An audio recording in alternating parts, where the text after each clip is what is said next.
नेता चाहे किसी भी पार्टी का हो, चाहे बीजेपी का हो, कांग्रेस का हो, जदयू का हो, राजद का हो, किसी भी पार्टी का नेता हो, सब चोर चोर मौसेरा भाई है सब। और ये मैं ऐसा इसलिए कह रहा हूँ कि बहुत सारी सरकारें आई, बहुत सारे लोग प्रधानमंत्री, मुख्यमंत्री, विधायक, सांसद, बहुत सारे लोग बने, लेकिन किसी के अंदर वह नैतिकता नहीं दिखती है कि वह गरीबों के लिए कुछ काम कर सके।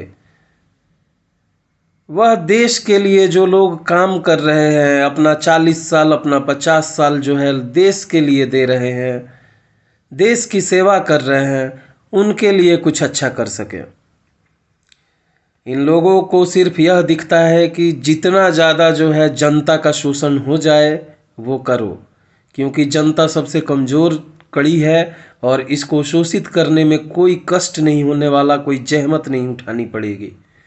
यह इतनी आसान चीज़ है जनता को शोषित करना कि अगर किसी बड़े समुदाय को भी आप पीड़ित शोषित कर देते हैं तो सरकार आप ही हैं, यह कहाँ जाएगी, सब कुछ आपका है।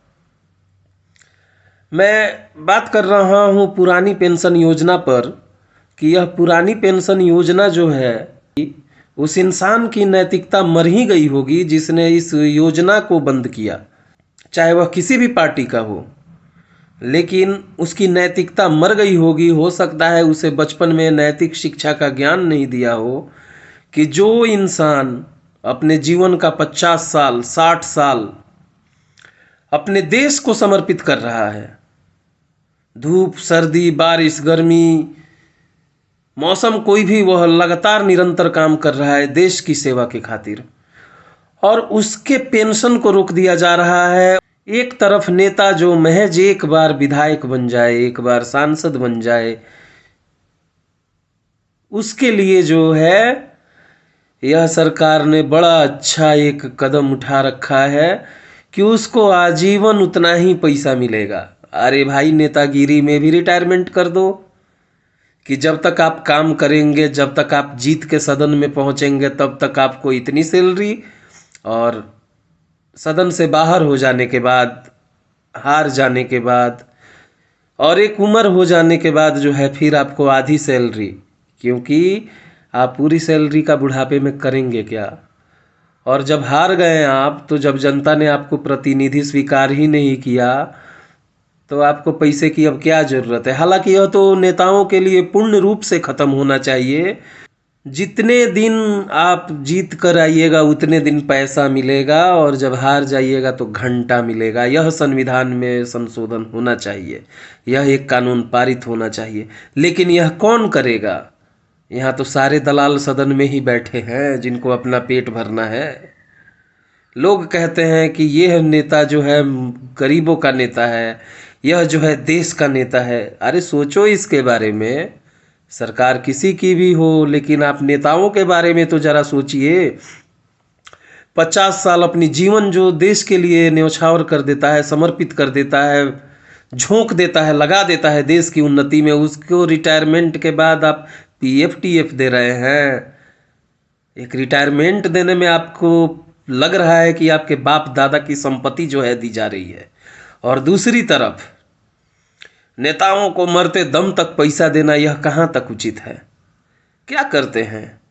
इसमें तो परिवर्तन होना चाहिए, और वहीं माई का लाल नेता कोई होगा देश में जो इस चीज़ को बदलेगा। ऐसे तो हमको नहीं लगता है कि ये चीज़ बदलने वाला है, लेकिन जनता को इस चीज़ के लिए जागरूक होना पड़ेगा, एक मुहिम उछेड़नी पड़ेगी। दिल्ली के रामलीला मैदान में मुहिम शुरू हुई थी, लेकिन ये भी मुझे पता है कि कहीं ना कहीं जो है मैनेज कर लिया गया होगा, पैसे के दम पे, पावर के दम पे। एक दिन का आंदोलन दूसरे दिन दिखा नहीं, न टीवी पे, न मीडिया पे, कहीं नहीं है। तो नेताजी लोग, आप लोगों से आग्रह है, या तो जनता के बारे में भी सोचिए, नहीं तो अपने बारे में भी सोचिए, क्योंकि यहाँ के बाद भी एक दुनिया है। इस सृष्टि के बाद भी एक दुनिया है जिसका निर्माण किसी ने किया है, और जाना सबको वही है। तो पाप पुण्य का लेखा जोखा कहीं ना कहीं तो होगा। शोषण का भी, पीड़ितों के लिए भी, दलितों के लिए भी, मजदूरों के लिए भी, जिसका जितना संघर्ष और जिसकी जितनी काया कल्पेगी, सारा तो आप लोगों को लेखा जोखा देना ही है। तो आप लोगों से अनुरोध है कि इस चीज़ पर भी एक बार पहल हो जाए। देश के विकास में इसका भी एक बहुत बड़ा योगदान होगा। मोदी जी, आपसे आग्रह है, आप बहुत अच्छे नेता बनते हैं, साबित करते हैं खुद को, तो इस पे भी एक संशोधन करिए दीजिए। कम से कम इतना तो कर दीजिए कि नेताओं की भी एक उम्र फिक्स हो जाए कि उसके बाद आधी सैलरी मिलेगी। और नहीं तो आप ये कर दीजिए कि जब तक जीतोगे भैया पैसा मिलेगा। और कम से कम जो कर्मचारी हैं, जो सरकार के लिए काम कर रहे हैं, बुढ़ापे में 40,000 50,000 उनका एक सहारा होता है।